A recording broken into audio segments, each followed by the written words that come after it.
Have you ever felt like you were a puzzle piece trying to fit into the wrong box? You're just standing there, trying your best, while everyone looks at you like you're just a waste of time. Well, that was me. Hi everyone, I'm Thalia.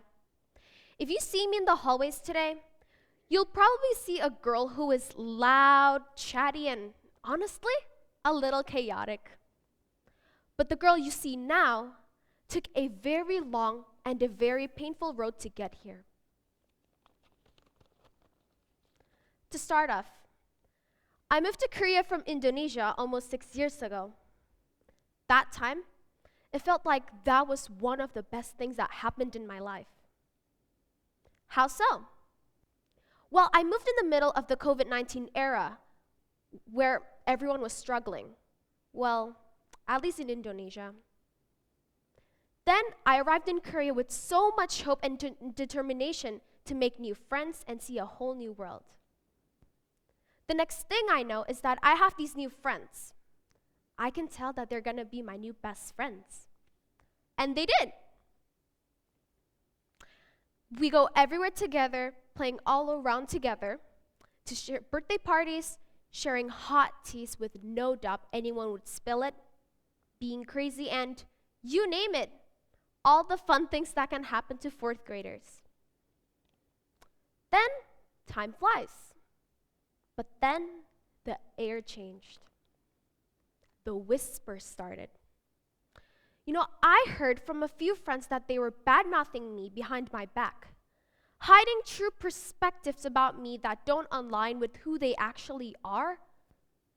And probably the most heartbreaking to me, abandonment. Another heartbreaking story is that so we used to have this group chat, and one of them threw an invitation to a birthday party. But the craziest part was that the inviter said, "Oops, sorry, Thalia. I sent it to the wrong group chat. Please ignore this invitation. It's meant for the rest in the group." My heart had never felt more than broken. It felt like my heart was being stabbed with millions of knives. At that point, I can't even remember the amount of times I cried. At that time, it felt like the end of the world for me. But somehow, I still decided to stick with them despite how they were treating me. I'm gonna admit it. I feared that I would look weird if I didn't have any friends or wasn't being able to hang out with them. I had a thought of wanting to be exactly like them for the sake of just still being able to hang out with them. I even ended up going to the school counselor because I was truly lost and devastated. Even with the counselor's help, I was still really sad. It wasn't easy for me just to move on. Then days gone by. I still remember those days of me crying in my bed. I didn't want to go anywhere else other than my family and my home. I asked my parents, "Mom, Dad, what should I do?" I kept on asking, why is this happening to me? Will I ever escape out of this disaster? Will I ever become myself again? Thankfully, my parents were able to comfort me and take me to new places, try new foods, go back and forth to Seoul, and do many other things just to distract me. Until one day, I still remember having this dinner family table conversation, and they said about trying new things.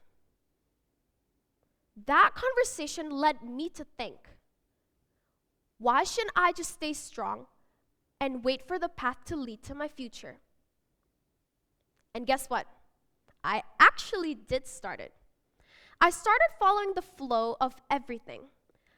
Then I started diving and seeking through independence and greater self-dignity. I liked this flow, but it didn't last long enough because then I felt even lonelier. They challenged me to stop looking back at the people who closed the doors on me and start looking forward at the doors I haven't opened yet. You know, I actually tried one new thing, swimming. Yes, I did start it slow, and I was honestly pretty bad. But a funny thing is that when you're underwater, you can't hear any of the whispers. You just focus on the stroke. As I got better, I started connecting with the other swimmers. For the first time, I wasn't trying to fit in. I was already part of the team. Then, I went back to my old passion, painting. I realized that when I'm at the canvas, I'm the one who decides where the colors go. I realized that I didn't have to change my own colors to fit into someone else's paintings. Now, I have come to realize that it might be hard to adapt to a new environment. And yes, I do agree. It does take time and a lot of courage on my part, but at least I don't have to feel burdened by changing who I am to connect with new people. My main takeaway is that I never regretted what happened to me. Oh, why, Thalia? They were so mean to you. They made you have a mental breakdown and crash out. Yes, they did. But ironically, what they did to me somehow made me stronger. Those painful memories motivated myself to become a better person.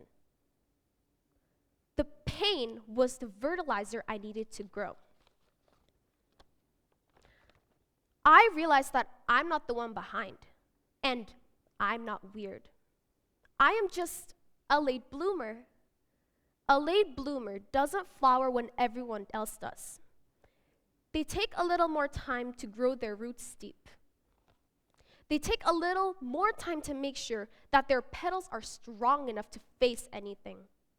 But when they finally bloom, they're spectacular. Maybe I will never know the reason why they were like that, but one thing is for sure, don't ever worry about the ones who left you behind. Your season is coming, and trust me, wait for what is coming to you in the future.